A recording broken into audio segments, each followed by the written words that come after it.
Assalamualaikum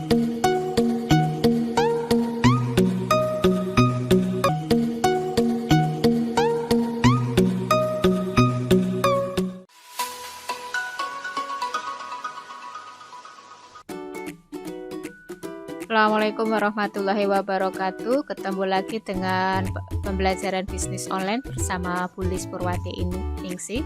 Kali ini sudah kita menginjak ke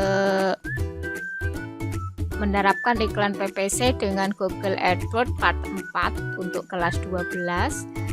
Sebelumnya kita sudah mempelajari jenis-jenis iklan online. Ada iklan baris, yaitu iklan yang hanya berbentuk tulisan. Kemudian ada iklan display, yaitu iklan yang bisa berbentuknya gambar, video, atau yang lainnya. Yang ketiga adalah iklan rich media. Nah, kita akan bahas di sini adalah iklan rich media.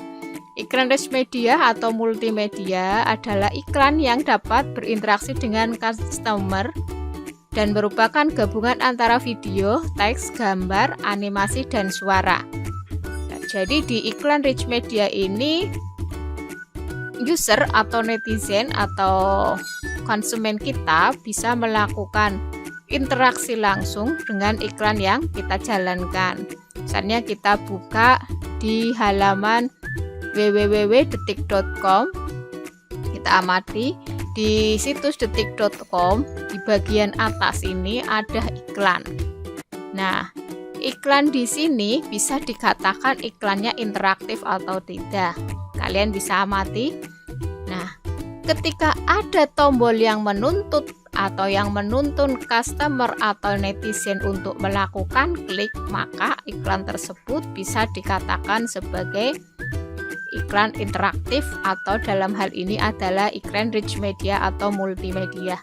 Kita coba lakukan klik di sini di iklannya, maka kita akan disambungkan atau kita akan masuki link dari perusahaan atau customer yang mengiklankan. Cetaphil melindungi dari 5 tanda kulit sensitif. Ketika kita baru melakukan klik kemudian muncul iklan, ini bisa dikatakan yang sebagai iklan transmission. Jadi perubahan dari satu halaman ke halaman lainnya ada iklan, di situ bisa disebut sebagai iklan transition.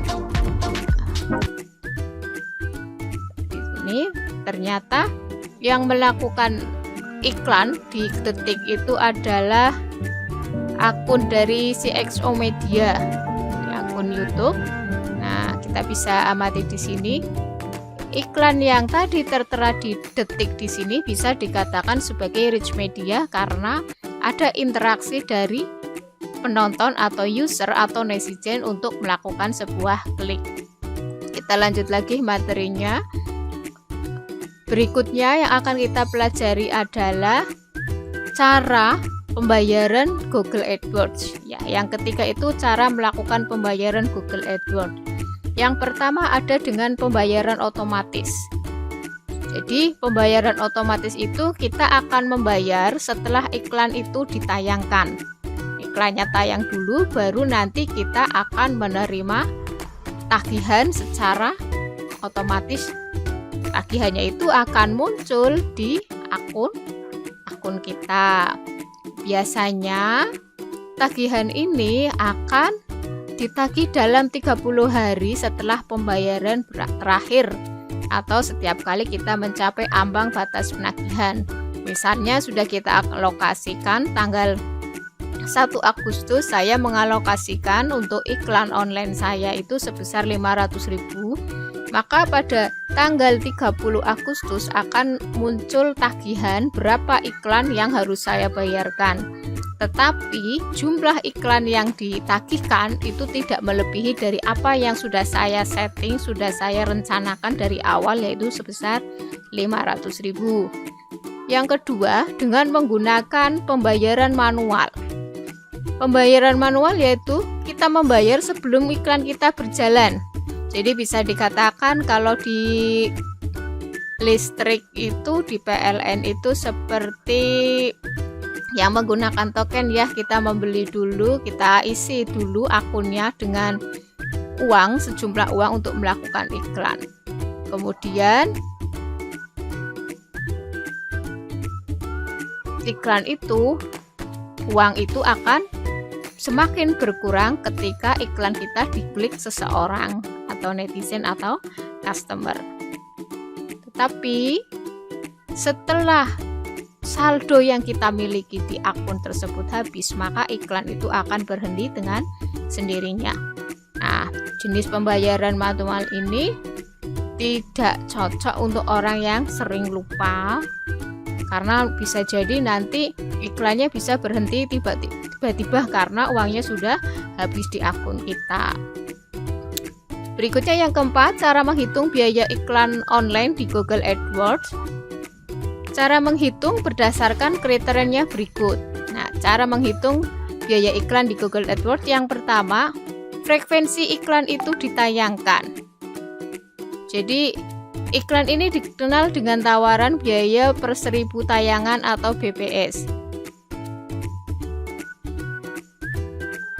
Setelah 1000 tayang nanti baru ada tagihan iklan. Yang kedua, setiap kali salah satu iklan kita menerima klik atau dikenal dengan biaya per klik. Ketika iklan kita diklik, maka perusahaan yang mengiklankan itu nanti saldonya akan berkurang karena untuk membayar tadi yang diklik. Yang ketiga, setiap kali pengguna internet memerlukan tindakan tertentu di website setelah memiliki website mengklik salah satu iklan. Ini dikenal sebagai tawaran biaya per akuisisi atau BPA. Google menyarankan metode pembayaran BPA ini bagi pengiklan AdWords musiman yang tertarik dengan konversi seperti pembelian atau pendaftaran. Jadi ada waktu-waktu tertentu, misalkan menjelang lebaran itu kita pasang iklan, itu bisa menggunakan ini BPA. Yang keenam, alat pembayaran iklan pada Google AdWords. Alat pembayaran pada iklan Google AdWords kita itu bisa menggunakan kartu kredit. Kartu kredit di sini berarti nanti untuk kita transfer ya, tagihannya nanti masuk ke kartu kredit kita. Kemudian kartu debit. Nah, ATM itu kita bisa, rekening bank atau transfer. Kalau dengan rekening bank nanti kita akan mendapatkan kode pembayarannya dan nomor rekeningnya yang harus kita transfer, berapa uang iklan yang harus kita bayarkan. Berikutnya, waktu penagihan iklan pada Google AdWords. Pada pembayaran secara otomatis, Google akan menagih biaya iklan setelah 30 hari. Itu tadi kalau kita menggunakan otomatis ya, berarti dibayar di belakang. Penagihan otomatis berakhir setiap kali akun kita mencapai jumlah yang ditetapkan sebelumnya atau dikenal sebagai ambang batas penagihan. Jadi pada awal bulan saya tentukan biaya iklan saya 500.000, maka setelah angka 500.000 itu nanti muncul tagihan yang harus saya bayarkan bulan itu. Berikutnya, persetujuan dan ketentuan iklan di Google AdWords. Beberapa kebijakan privasi website Google terhadap hal tersebut antara lain: 1. Apabila website kurang konten yang unik.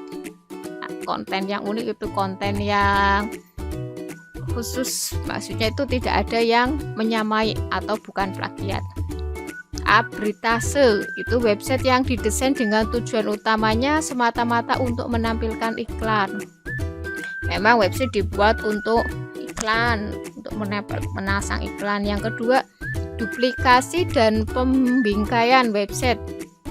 Jadi duplikat, kita mengambil artikel atau konten dari website lain kemudian di-upload di website sendiri. Nanti di website kita dipasang iklan, itu tidak boleh. Berikutnya, domain terparkir atau website tidak memberikan konten unik dan berharga bagi penggunanya. Berikutnya, masalah teknis pada website. Perangkat lunak perusak. Website yang terinfeksi perangkat lunak perusak atau yang menjual perangkat lunak berbahaya, ini juga tidak disetujui oleh Google. Informasi pribadi. Website yang mengumpulkan informasi pribadi yang sensitif dan tidak di hosting HTTPS yang aman. ini juga tidak bisa digunakan untuk Google AdWords. Berikutnya, pengalaman pengguna yang menyesatkan. 1. Halaman jembatan atau halaman web yang menyertakan halaman pintu yang tujuan utamanya mengarahkan pengunjung ke website yang berbeda. Yang kedua, keamanan pengguna. Website dan bisnis yang tampak secara umum menipu atau menyesatkan atau melanggar persyaratan dan ketentuan Google. Berikutnya, penjualan item yang digratiskan. Website yang menjual item atau layan yang biasanya diberikan secara gratis. Yang keempat, afiliasi yang tersirat. Jadi, yang dimaksud di sini adalah website yang menyiratkan afiliasi, kemitraan atau hubungan khusus dengan Google atau pihak ketiga yang terkait tanpa otorisasi yang jelas. Nah, ini biasanya afiliasi di sini kan kita menjual jasa semacam maklar begitu, nanti kita dapat komisi. Yang kelima, penagihan tidak jelas. Website dengan checkout yang tidak memberikan model penagihan atau penetapan harga yang transparan. Jadi kita beli tapi kita tidak jelas berapa yang harus saya bayar, nanti tiba-tiba ada tagihan sekian. Yang keenam, barang palsu. Di sini yang dimaksud adalah website yang mempromosikan produk tidak asli dalam upaya untuk menawarkan produknya sebagai produk asli. Berarti kalau yang barang palsu di sini adalah perusahaan seakan-akan menjual barang asli padahal di situ adalah barang palsu atau KW-nya tidak dijelaskan di situ, tidak. Nah, itu beberapa hal yang pengguna yang menyesatkan ketika menggunakan Google AdWords. Tugasnya adalah kalian nanti mempelajari materi hari ini, kemudian dirangkum dan ditulis di buku tulis. Tugas berikutnya silahkan kunjungi 5 website yang berbeda. Seperti tadi, Bulis mengunjungi detik.com. Nanti kalian tulis alamat websitenya yang kalian kunjungi. Kemudian amati apakah di website tersebut ada iklan rich media atau multimedianya. Dilihat, oh tadi di detik.com ada iklan rich medianya, iklannya apa. Website mana saja yang ada? Nah, dari 5 website yang kalian kunjungi, mana saja yang mengandung iklan rich media? Nah, sekian saja pembelajaran kali ini. Semoga kita selalu dalam lindungan Allah, kita selalu diberi kesehatan, tetap semangat. Di tengah pandemi kita harus selalu produktif.